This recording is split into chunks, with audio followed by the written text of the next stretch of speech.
Yes, it is.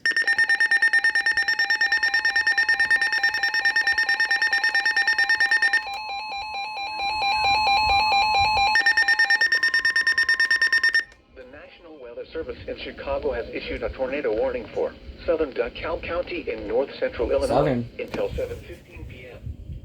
At 6:27 p.m., a severe thunderstorm capable of producing a tornado was located near Paw Paw, or near Shibona, moving east at 25 miles per hour.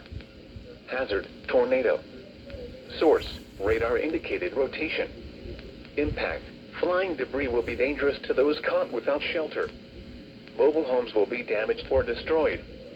Damage to roofs, windows, and vehicles will occur. Tree damage is likely. This dangerous storm will be near Shibona around 6:30 p.m. Waterman around 6:40 p.m. Other locations in the path of this tornadic thunderstorm include Hinkley.